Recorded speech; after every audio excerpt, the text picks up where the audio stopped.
सिंह लग्ने यदा जन्म शनिर्मूर्धौ तथा भवेत् चक्षुर्हीनो भवेत् बालः शुक्रे जन्मांधको भवेत्। सिंह लग्न में किसी का जन्म हो और तथा उस जन्म लग्न में ही शनि बैठा हो तो वह बालक नेत्रहीन हो जाएगा, चक्षुहीन हो जाएगा, अंधा हो जाएगा। कभी न कभी होगा, जन्म से नहीं होगा, बाद उम्र में होगा, 8 उम्र, 10 उम्र, 20 उम्र, कभी न कभी अंधा हो जाएगा। और यदि लग्न में शुक्र हो तो सिंह लग्न में जन्म हो और सिंह राशि में वहीं पर शुक्र है, शनि की जगह पर शनि नहीं है, शुक्र यदि है तो वह जातक जन्म से ही अंधा हो जाएगा, जन्मांध हो जाएगा। अतः शनि रहने पर जन्मांध नहीं है, सिद्ध होता है। शुक्र रहने पर जन्मांध है और शनि हो तो उत्तर काल में कभी न कभी अंधा हो जाता है।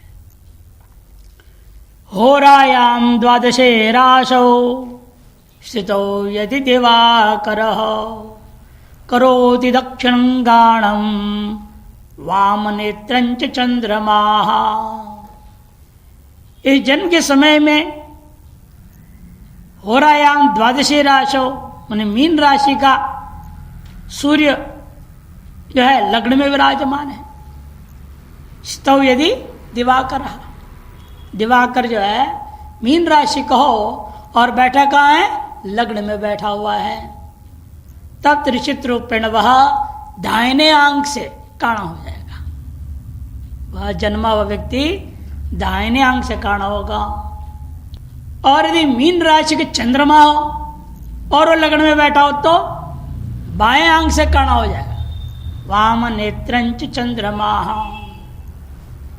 मीन राशि का सूर्य लग्न में हो अथवा मीन राशि का चंद्रमा लग्न में हो, अतः लग्न भी मीन है और राशि भी मीन हो गया।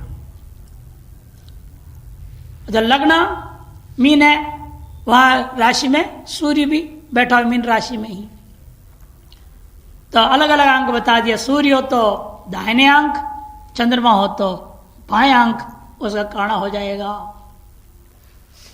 स्वस्थाने लग्नगः क्रूरः क्रूरः पातालगः पुनः दशमे भवने क्रूरः कष्टं जीवति जातकः अस्मिन् योगे हियो जातो मातुर्करो भवेत् यदि जीवे दशो जातो मातृपक्ष क्षयंकरः। लग्न में अपनी ही राशि में क्रूर ग्रह विराजमान है। जो क्रूर ग्रह सुप्रसिद्ध 4 हैं उनमें से कोई न कोई क्रूर ग्रह स्वराशित होकर के लग्न में है, अथवा क्रूर पातालग पुनः चतुर्थ भाव में क्रूर ग्रह विराजमान हो, चतुर्थ भाव में क्रूर ग्रह विराजमान हो। दशमे भवने क्रूर हो और 10वें भाव में क्रूर ग्रह बैठा हो तो कष्टं जीवति जातक, वह जातक का जीवन, वह जीवित रहना अत्यंत कठिन होगा। वह जीवित रहना ही कठिन है, जिंदा रहेगा उसके जीवन बड़ी कठिनाई से चलेगी। और यदि मान लो जीवित रह गया, जीवन कठिनाई से चले तो भी कोई आपत्ति नहीं, लेकिन है आपत्ति और भयंकर। यही जीवित रह गया, कठिनाई से खुद का जिंदगी तो जिएगा ही, लेकिन अपने मातृकुल का विनाश कर देगा। मामा वगैरह जो मातृकुल वाले हैं सब जयराम जी हो जाएंगे, मौसी मौसा मामा मामी सब मातृपक्ष क्षयंकर हो। अस्मिन योग ही यो जा, तो इस योग में जब पैदा होता है वह अपने माता को दुख देने वाला होता है, माँ को दुख देने वाला होगा। मातुर दुख करो भवेत, और जीवे दसो, और जिंदा रह भी गया खुद को कष्ट का जीवन, माँ को दुख इतना ही नहीं, साथ साथ असौ जाता मातृपक्ष क्षयंकर। मातृपक्ष माने मामा मामी मौसी वगैरह मौसा, उन सब का विनाश करेगा, उनके नाश करने वाला हो जाता है। सर्वथा ही योग खराब ही है। नाना नानी ये भी मातृपक्ष है, सबसे पहले तो माँ के पिता, माता पिता, नाना नानी बच्चे का, और फिर मामा मामी, फिर मौसा मौसी, ये सब मातृपक्ष वाले होते हैं। क्रूर क्षेत्रे भवेत् सूर्य कन्यायां क्रूर संस्थितः, क्रूर क्षेत्रे भवेद् राहुः कष्टम जीवति जातकः। बहुत कठिनाई से यह भी जीवित रहेगा, ऐसे ग्रह में स्थिति में पैदा होने वाला बालक। क्रूर ग्रह की राशि में क्रूर क्षेत्रे भवेत् सूर्य, सूर्य विराजमान है, और कन्या राशि में भी क्रूर ग्रह ही बैठे हुए हैं। क्रूर क्षेत्रे भवेद् राहु, और क्रूर ग्रह की राशि में राहु भी विराजमान है। अब समझो वह बालक जो जन्मा हुआ जातक बालक या बालिका बहुत मुश्किल से जीवित होगा, बहुत कठिनाई से जीवित रहेगा, जाने की संभावना ही ज्यादा रहती है। कब जाए भरोसा नहीं, इधर अस्पताल उधर अस्पताल ले लेके घूमते रहना पड़ता है।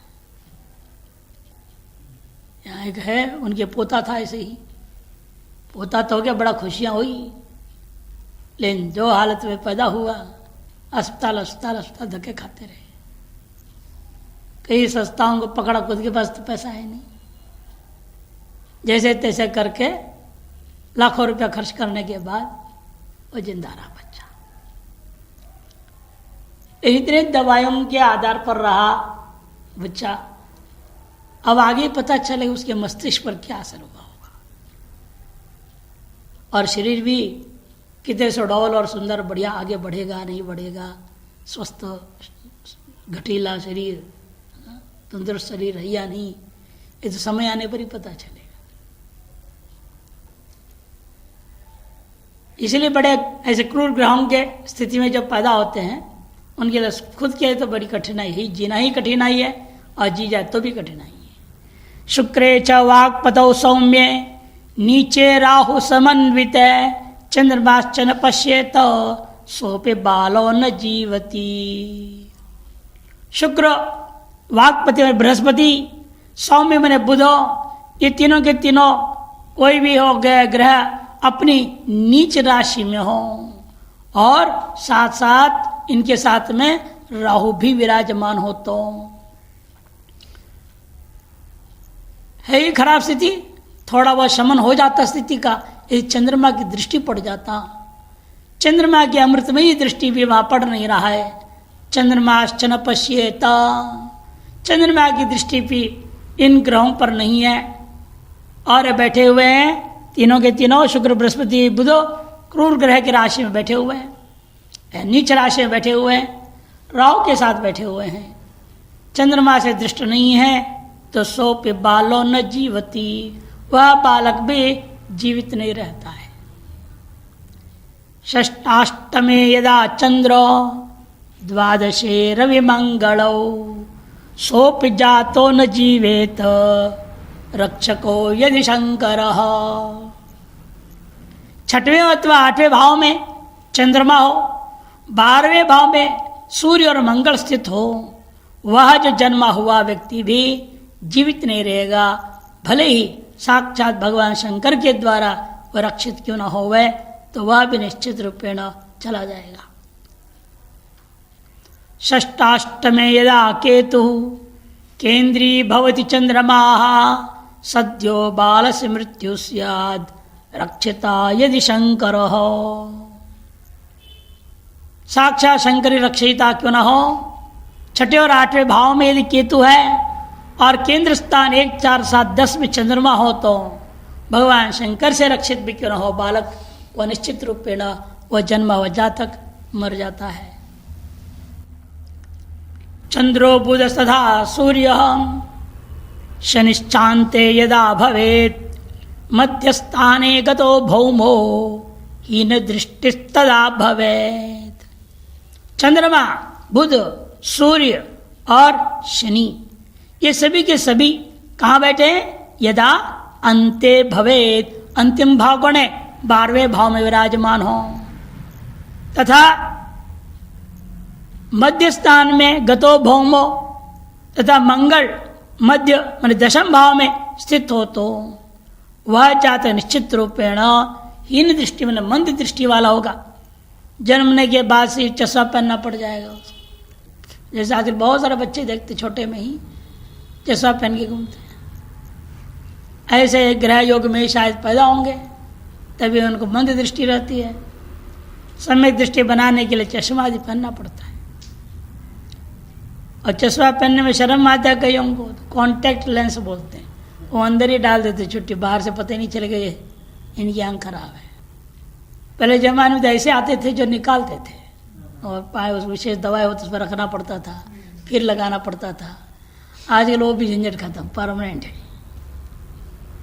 लग गया तो अंदर ही परमानेंट हो गया।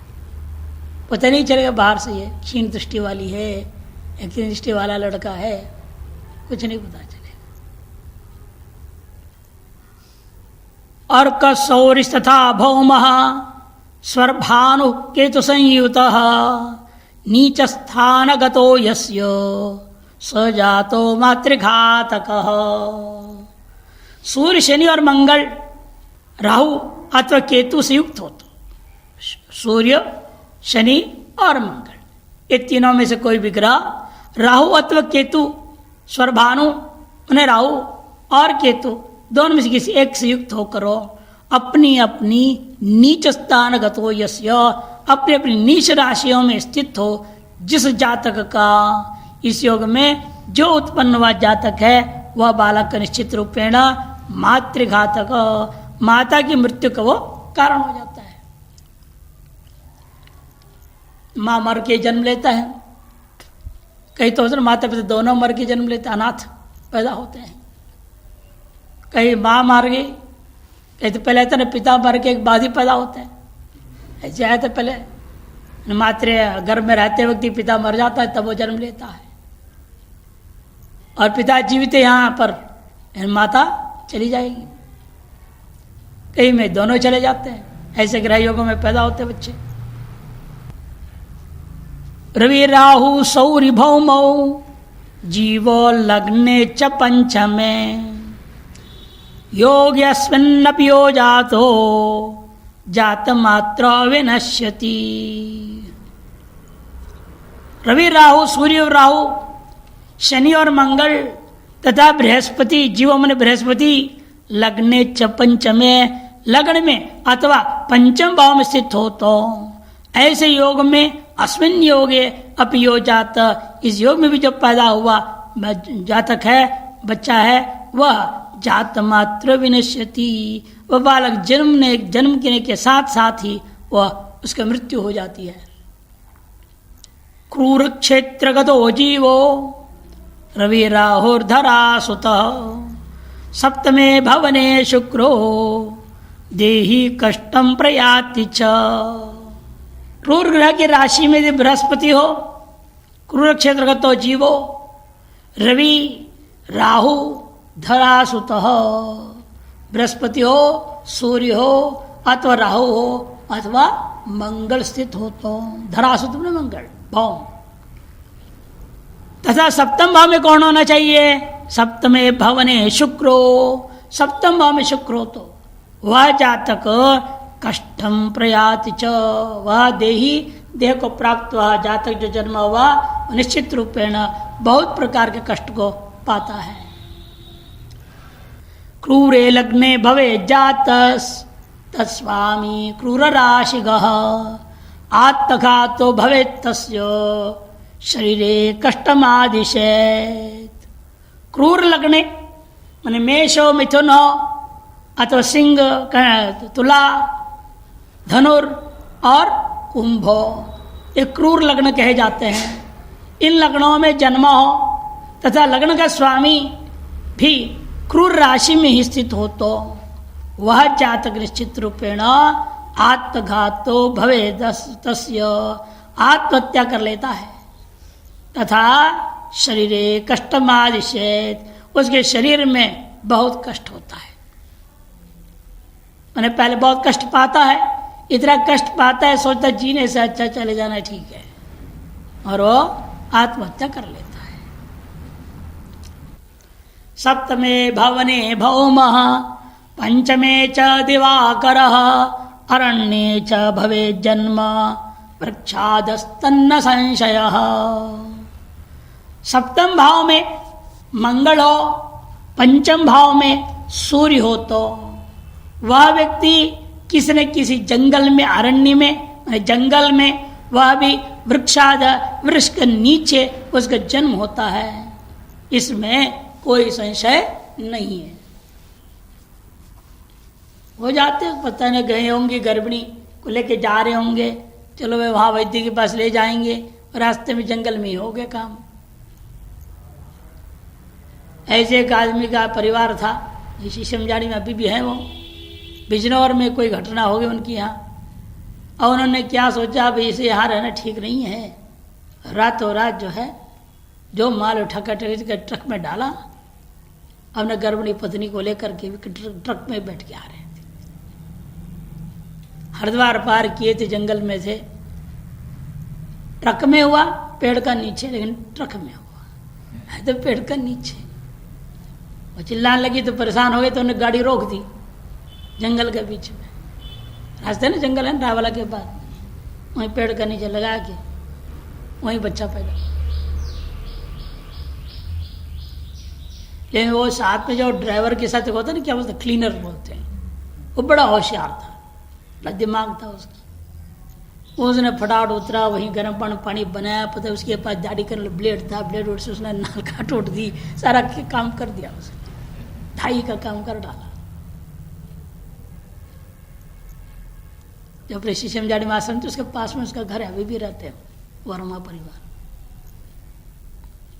तो याद है कि पेड़ का नीचे होता है, अच्छा पेड़ का नीचे के ट्रक के अंदर हो, इतना फर्क है।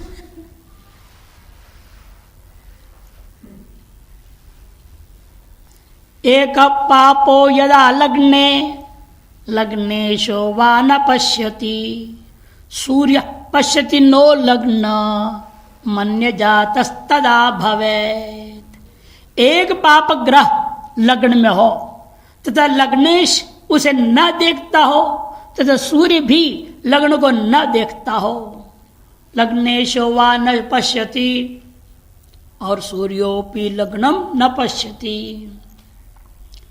निश्चित जातक दूसरे पुरुष से उत्पन्न होता है, अन्य जातस्तदा भवेत्। वह अपने पिता के बीच से पैदा नहीं हुआ है, वह अन्य के बीच से पैदा हुआ होगा। तो ऐसे ही लोगों को भगवान इस तरह के ग्रह योग में जन्म देते हैं। जो पत्नी अपने पति से संबंध करके गर्भिणी नहीं हुई, अन्य पुरुष से संबंध होकर के गर्भिणी हुई, ऐसे बच्चे का जन्म इस प्रकार ग्रह योग में होता है। एक पाप ग्रह अकेला, अनेक पाप ग्रह नहीं, लग्न में एक पाप ग्रह होगा, और जो लग्नेश भी उस पाप ग्रह को देख नहीं रहा, न सूर्य उस पाप ग्रह को देख रहा है। माने कि सूर्य का दृष्टि भी लगने पर नहीं और लग्नेश का दृष्टि भी लगने पर नहीं है, और लग्न में क्रूर ग्रह बैठा हो, ऐसे में जो पैदा होने वाला बच्चा निश्चित रूपेण अन्य जाता, अन्य पुरुष के द्वारा पैदा हुआ समझें। और वैसे अन्य को योग दिखाएंगे अभी अन्य जात का। तिथि प्रांते दिनांते च लग्नस्यांते तथैव च चरांशे पिचयो जातः स्वन्य जाता शिशुर्भवेत्। तिथि प्रांते, तिथि के अंतिम जो क्षणों में पैदा हुआ है, माने एक तिथि समाप्त होकर के दूसरी तिथि आरंभ होने जा रहा है, ऐसी उस अंतिम क्षणों में जब पैदा हुआ। एवं दिनांते च, दिन की समाप्ति और रात्रि के आरंभ के क्षणों में, उस समाप्ति क्षण में जो हुआ है, दिनांते च लग्नस्यांते तथैव च। एवं लग्न, कोई भी लग्न, एक दिन में कितने लग्न होते हैं? 12 लग्न होते हैं, 12 लग्न होते हैं। एक लग्न का लगभग 2.5 घंटे का होता है। माने एक लग्न समाप्ति, जिस लग्न आरंभ होना है, वो पूर्व लग्न के अंतिम क्षणों में जो पैदा होता है, उसे लग्नांते तथैव च चरांशे पिचो यो जातः। तो चर राशि माने 1, 4, 7, 10 इसके नवमांश में जिसका जन्म हो वह बालक भी पर पुरुष से उत्पन्न होता है, समझो। सो अन्य जाता शिशुर भवे, पर पुरुष के उत्पन्न शिशु समझे। न पश्यति शशि लग्नम मध्यस्थ सौम्य शुक्रयो तथा परोक्ष जन्म स्यात् भौम्यस्ते वा तनौ भये। बुध और शुक्र सौम्य शुक्रयो के बीच में स्थित है मध्यस्था कौन? शशि चंद्रमा, और लग्न को वह न देखता हो, न पश्यति लग्नम।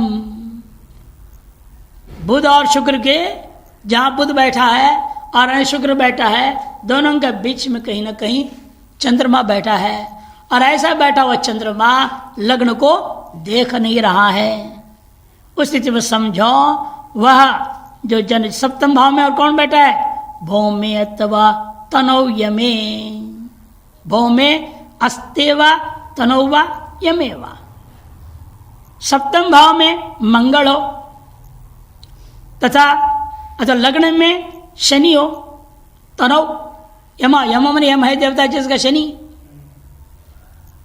इस तरह के यम मन भाई बहन है ना दोनों, शनि और यमराज के भाई हैं। यम कहने से यम से भाई शनि को लिया जाएगा, क्योंकि हम ग्रहों का विचार है यहाँ पर। मंगल कहाँ है? अस्ते मने सप्तम भाव में, और यम कहाँ है? तनौ, लग्न में शनि हो, और शनि चंद्र से दृष्ट ना हो, लग्न चंद्र दृष्ट नहीं है ना। ऐसी स्थिति में जो होता है वह पिता के परोक्ष में उसका जन्म होता है, तथा परोक्षे जन्म स्यात्, मैंने पिता की सन्निधि में नहीं होता। मैंने बच्चे का जब जन्म हो रहा है तब पिता उस गांव में उस शहर में नहीं रहेगा, कहीं दूर रहेगा। दूर गया है पिता, उसमें बच्चे का जन्म हो गया। जैसे लव कुश का जन्म है ना, पिता अयोध्या में थे, वो वहां गई थी, उधर जन्म हो गया बच्चे का। बहुत सारे लोगों का आजकल तो ऐसे ही होता है, ड्यूटी में आदमी कहाँ रहता है पति, और यहाँ पत्नी कहीं गांव में जन्म दे रही है, तो उसमें समस्या क्या होता है? ऐसे होने में उसकी जात कर्म संस्कार सम्यक नहीं हो पाएगा। कि पिता ही करता है ना जात कर्म संस्कार, ये पितृकुल वाला कोई होना चाहिए। इसलिए भगवान राम ने शत्रुघ्न को भेजा था, लवणासुर को मारने के बहाने बोला ये इस रूट से जाना, और वहाँ जो है रास्ते में कहीं भी रुक लेना, आपकी मर्जी, ऐसे बोल दिया। पता है कहाँ जाना है उस रास्ते में, कौन क्या मिलेगा वहाँ? वाल्मीकि के आश्रम मिलेगा, वहीं रुकेगा, उन्हें पता है। इसे बोल दिया ऐसे ऐसे मार्ग से जाओ और कहीं रास्ते में रुक के फिर लवणासुर को मारने आगे बढ़ जाना। अब इसे क्या पता वो सीता जी के पास भेज रहे हैं, वहाँ होने वाला है जन्म भी, खुद नहीं रह सकते तो चाचा से करा दिया। ये नियम होता है। अब पहले भी जब मैंने ऐसे परंपरा क्या है, मायके के भेजते ना, 7 महीने होते गर्भिणी को मायके भेज देते हैं। और मायके जहाँ है वहाँ कोई जरूरी के पति के घर वाला कोई ना कोई वहाँ रहे, पति जाके रहे, अंदाज है अमुक समय होने की संभावना है तो वहाँ पहुँच जाए तो जात कर्म संस्कार कर सकेगा। नहीं तो शास्त्र प्रमाण ही मिलता है, वो अपने भाई वगैरह किसको भेजना पड़ेगा, तो वह उपस्थित रहे और वह जात कर्म संस्कार करे उस बच्चे का। और आजकल इसके विहीन ही रह गए सब। अब बच्चा बाप रहते हुए पैदा हो तो उसको पता ही नहीं, जात कर्म संस्कार करना भी पड़ता है, और क्या होता है, उसको क्या मंत्र बोलता है, कैसे किया तो पता ही नहीं। बाप के खड़े रहते जन्म में हुए का भी संस्कारहीन हो रहे हैं अज्ञानवशात। और या तो कहते परोक्ष में ही होगा, जन्म ही परोक्ष हो रहा है। जीव क्षेत्र गते चंद्रे शुक्रे वेतर राशि द्रेश काणे च तदंशेवा न परेर्जात इष्यते। बृहस्पति के क्षेत्र में, जीव क्षेत्र में बृहस्पति का खेती मैंने राशि धनु राशि और मीन राशि, इनमें चंद्रमा बैठा हो, अथवा शुक्र वेतर राशि के शुक्र स्वराशि से भिन्न राशि में विद्यमान हो, धनु और मीन को छोड़कर अन्य राशि में विद्यमान हो, अथवा बृहस्पति के द्रेशकाण या बृहस्पति नवांश में स्थित हो। तो शुक्र कहाँ बैठा है? बृहस्पति के देशकांड में बैठा है या बृहस्पति के दशम नवमांश में हो जाकर बैठा हो तो वह जाति निश्चित रूपेण न परिर्जाति सिद्ध है, पर पुरुष के द्वारा उत्पन्न वो नहीं होता, किंतु अपने पिता का औरस पुत्र बनेगा, स्वबीज पुत्र बन जाएगा। ये इसका तात्पर्य है। न छूट गया ना, न है न परिर्जाति सिद्धते। थोड़ा छंद बदल रहे हैं, अनुष्टुप छंद से 12 अक्षर वाले छंद में पहुंच रहे हैं। न लग्नम बिंदुम न गुरुर्निरीक्षते न वा शशांकम रविना समागतम सपापवर्केण युतो अथवा शशि परेण जात प्रवदन्ति निश्चयात्। जन्म लग्न को और चंद्रमा को, जन्म राशि को बृहस्पति नहीं देखता हो।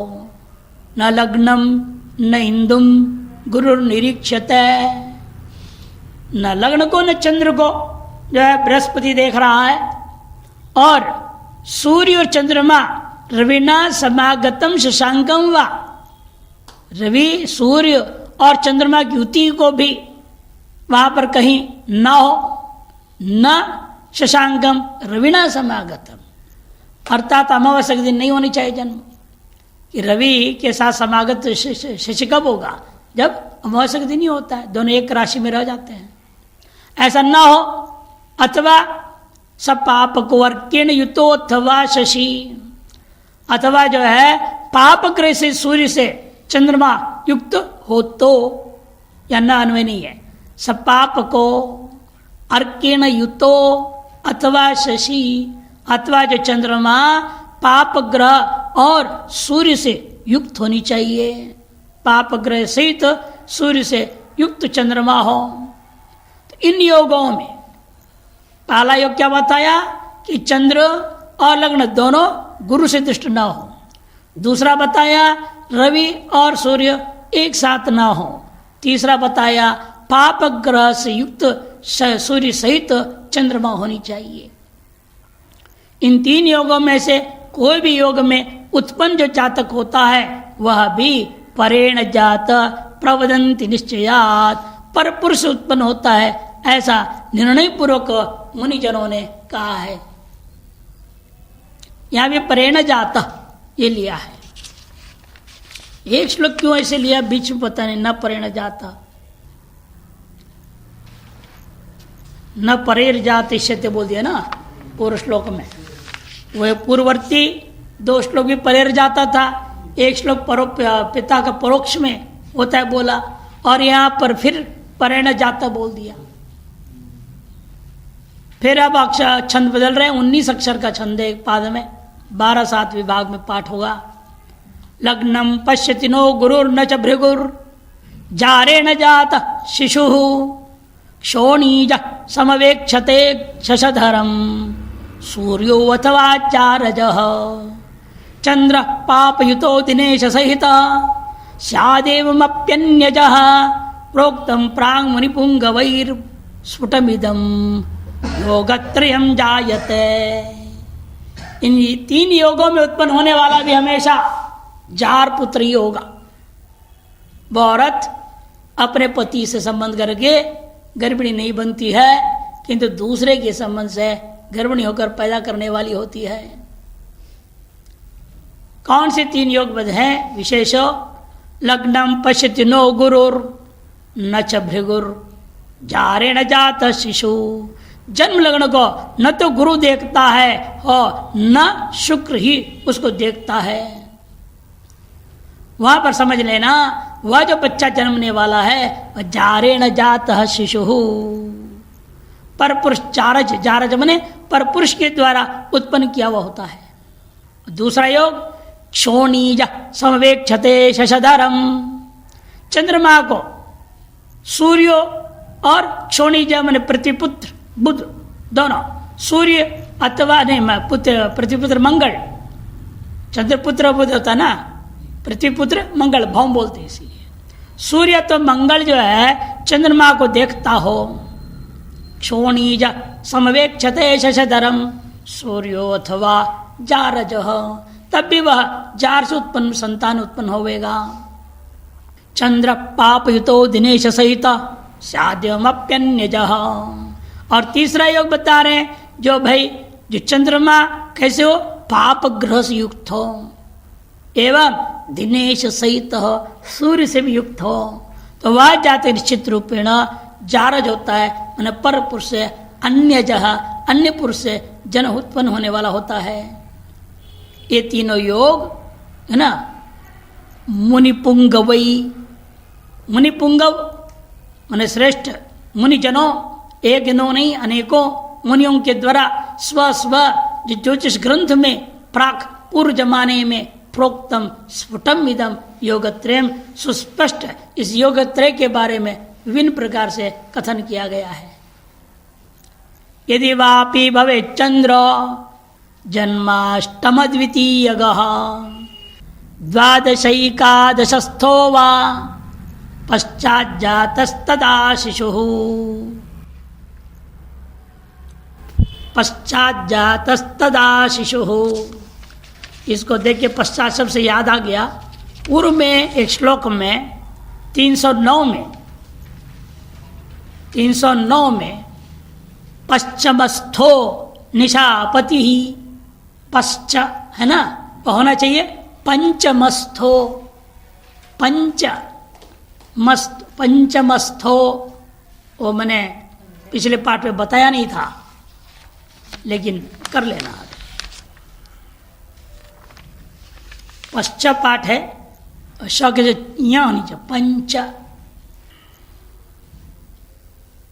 यदि स्थाने यदि वापि भवे चंद्रो, ये चंद्रमा जन्म लग्न में हो अथवा अष्टम द्वितीय जन्म लग्न अष्टम भाव अथवा द्वितीय भाव में हो, तो यदि चंद्र जन्म अष्टम द्वितीय गो वा अपि भवेत् द्वादशी का दशस्थो वा, और तो गिना दिया 11वें अथवा 12वें भाव में चंद्रमा स्थित हो, तो वह पिता के परोक्ष पश्चात जातस्तदा शिशु, वह भी पिता के परोक्ष में ही जन्म लेता है। क्षपाकर पश्यति नैव लग्नम विदेश संस्थे जनके प्रसूतः कुजार के संसर्ग गते विलग्ने कविच केंद्रांश विहीन केवा। 11 छंद का है, बदल गया छंद फिर 11 अक्षर का। क्षपाकर पश्यति नैव लग्नम, क्षपाकर में चंद्रमा और लग्न को देख नहीं रहा है, लग्न पर उसकी दृष्टि नहीं है, चंद्रमा की दृष्टि लग्न पर ना हो। विदेश संस्थे जन के प्रसूतः, और उससे पहले कुशार की संसर्ग गते विलग्ने, मंगल और शनि लग्न में हो और उन पर चंद्रमा की दृष्टि न हो, अथवा कवि इज्ज केंद्रांश वीन के वा, अथवा बृहस्पति और शुक्र केंद्र स्थानों में न जाकर अन्य स्थानों में स्थित हो, तो पिता के विदेश माने प्रयावास काल में ही जो है बच्चे का जन्म हो जाएगा। विदेश संस्था माने बाहर चला गया है, प्रवास में रह रहा है पिता, उस स्थिति में जन के जो है विदेश संस्थे वह जातक प्रसूत पुत्र का जन्म होता है, अर्थात यह भी परोक्ष में जन्म लेने का योग है। फिर छंद बल रहा 8-9, 8-8, 8-9, 8-9 का है, ये 17 अक्षर के। रवि शशि युते सिंह है लग्न कुजार की निरीक्षित नयन रहित सौम्या सौम्य सबुद्बुदलोचन व्ययगृहगतश्चंद्र वामं हिनस्त्य परम रविर न शुभागदिता योगा याप्या भवन्ति शुभेक्षिताः। कहते देखो रवि शशि युते सिंह है, सिंह लग्न में जन्मा हो बच्चा और लग्न में ही सूर्य और चंद्रमा दोनों स्थित हो, तो कुजार की निरीक्षित और मंगल एवं शनि इन दोनों से दृष्ट हो, तो वह जातक जो जन्मा हुआ है नयन रहित और नेत्रहीन होता है। सौम्या सौम्यई। और यदि लग्न पर शुभ और अशुभ दोनों ग्रह बैठे हुए हैं, एक शुभ ग्रह पाप ग्रह बैठा हुआ है, पहले मंगल शनि दोनों पाप ग्रह था ना, अब मंगल शनि दोनों पाप ग्रह नहीं बोल रहे हैं। सौम्या सौम्यी शुभाशुभ, एक शुभ ग्रह एक पाप ग्रह लग्न में बैठा हो तो वह नयन रहित तो नहीं होगा, इन मंद नयन वाला होगा। स बुद्ध लोचन, बुद्ध लोचन कहते हैं वह दृष्टि अत्यंत बहुत न्यून दृष्टि वाला होगा, अध खुली आंखों से देखने वाला होता है, उसके पंखुड़ियां भी जो है पूरी खुलती नहीं है, आंख की पलकें है, यूं ही रहता आधा आधा ही उसी में देख लेता है। बिल्ली भी ऐसी देखती है आधी में खुली। हाँ चाइनीज वगैरह जितने भी हैं सब ऐसे ही होता है, लगता आंख बंदी पड़ी है या पूरा खुला ही है, ये भी नहीं वो भी नहीं, बीच में रहता है। व्यय गृह गतश्चंद्र, यदि लग्न पर शुभ अशुभ दोनों ग्रह हो तो वह दृष्टि बुद्ध लोचन वाला हो जाएगा। उसके अलावा यदि 12वें भाव में चंद्रमा हो तो व्यय गृह गतश्चंद्र, व्यय गृह मैंने 12वां घर, 12वें घर में चंद्रमा विराजमान है तो कहते क्या होगा, तो वाम नेत्र वामम हिनस्थी, तो वाम नेत्र को हानि पहुंचेगा, वाम नेत्र नष्ट हो जाएगा। और सूर्य हो तो अपरम हिनस्थी, सूर्य हो तो अपरम ने कौन, बाएं की अपेक्षा से अपर कौन होगा, दूसरा दाहिना, दाहिना नेत्र नष्ट हो जाएगा। न शुभा गदिता योगा, इस प्रकार से अशुभ योगों के बारे में वर्णन समाप्त हो गया। पहले शुभ योगों का वर्णन किया, राजयोग पर्यंत सारे योगों का, और फिर अब अशुभ योगों का इस प्रकार से वर्णन समाप्त हो रहा है। ये अशुभ योग कहे गए हैं, अशुभ न शुभा योगा गदिता, मैंने अशुभा योगा गदिता। शुभ ग्रहों से दृष्ट होने पर उक्त फल में न्यूनता हो जाती, इसलिए कहते हैं शुभेक्षिता भवंती या प्या। यदि शुभ ग्रहों से इच्छित हो जाए, ये जितने अशुभ योग वर्णन किया गया है ये सभी अशुभ योगों में क्या कहते हैं, अमुक का ग्रह का दृष्टि ना हो तो, यदि हो तो ये शुभ ग्रहों की दृष्टि हो तो क्या होगा, जो बुरा फल बताया गया वो कम होगा, और फल में जो खराब फल बताया गया इसका अंधा हो जाए, अंधा नहीं होगा, मोटा चश्मा पहनेगा, जो चश्मा पहनेगा बोला है उसको कम नंबर के चश्मा पहनना पड़ेंगे, होता है ना। एक महात्मा थे स्वामी सत्येंद्रपुरी जी महाराज, बहुत बड़े बट अच्छे विद्वान थे, कैलाश में हम लोग उनसे पढ़े थे थोड़ा। वो चश्मा निकाल देंगे ना कुछ भी नहीं दिखता था, चश्मा में ढूंढते रहते थे, चश्मा लगा लेंगे तो यूं देखना पड़ता है नजदीक से। भी उनका लगन ऐसे था, दिन भर पढ़ते रहते थे, और गड़बड़ हो गया, डॉक्टर ने कहा इससे आगे चश्मा होता ही नहीं, ये सबसे मोटा चश्मा, इससे आगे है नहीं कांच। तो क्या किया, वो जो आता है ना लेंस, लेकिन पढ़ाई छोड़ेंगे रे, ऐसे लगन वाले मैंने बहुत कम देखे, पूरे अंधे होने तक पढ़ते रहे। वो बोलते थे बड़ा वाला दूसरे वाला लाओ, यूं करके बड़ा होता है बोलते हैं ना, वो लल्ला नंबर बढ़ता है, तो कांच का मैग्नीफाइंग ग्लास होते हैं ना, उसमें स्पेशल वाला होता आता है, वो बढ़ाता है, लाइट भी देता है साथ में, वो भी ला के दिया, उससे पढ़ते रहे करीब 6 महीने, उसके बाद खत्म हुआ। ऐसे लगन, और यहाँ लोगों को पढ़ो तो आते बस पढ़ते पढ़ते सो जाएंगे, पुस्तक पर ही पढ़ जाएंगे। हाँ, और पुस्तक खुला रहेगा, नीचे मोबाइल देखते रहेगा। लोग ऐसे भी होते हैं, एक से खिलाड़ी हैं, इसलिए बहुत ही भाग्य की बात है जो शास्त्र की तरह मन लग जाए किसी का। शास्त्र लोग कुछ देखना ही नहीं, उन्हें पढ़ना ही नहीं, सुनना ही नहीं। एक बार हम लोगों ने परीक्षा लेने के लिए नीचे क्लास अभी भी पढ़ता हो कि नहीं मालूम, अखबार रखते थे कोठारी के कमरे में, चौकी होता था 2, वहाँ अखबार रखते थे। जो विद्यार्थी लोग आश्रम में रहने कोई पढ़ना जानना चाहे तो आओ बैठो पढ़ो। हम लोगों ने अखबार ले जा करके ऊपर वो मंजिल में रहते थे, उनके बगल में रख दिए। गुरुजी देखिए इसको पढ़िए ना।